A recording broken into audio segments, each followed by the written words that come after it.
कहबो न कहनी डराए लगलू अपना मौरत से काहे घबराए लगलू। ए जा बोला ना कुछ कहबो न कहनी डराए लगलू अपना मौरत से काहे घबराए लगलू। देलू दिया बुताई काहे पगलू अनहरिया।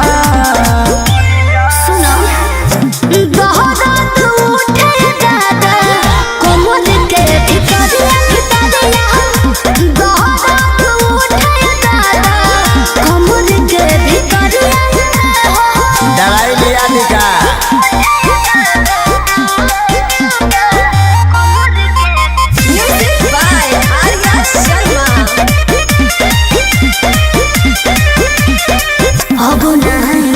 कब तोरा बात में दिला सिखाए तू तो पहले ही रात में काहे उदास कोई लेलू तू मन हो तू हो रानी हम दिल के धड़कन हो। सब झूठ बोलता नहीं लोग आजा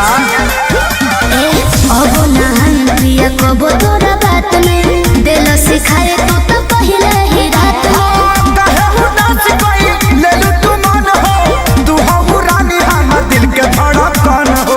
लागलू खूबसूरत सरिया पहनलू जब करिया।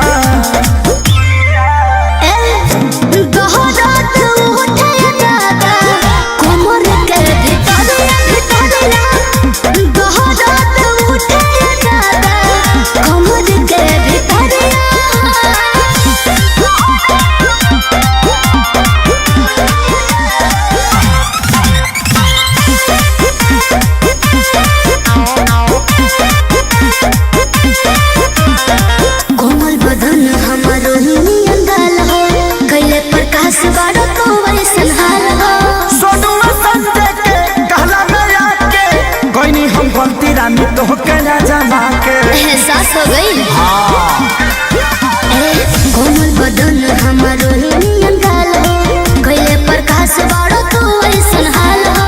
सोनुआ संजय के कहला में आके कोई नहीं हम गलती रानी तो कहना जमा के देखी माँ जा दूरे से ले दे आ रहा है सदिया। सुना बोला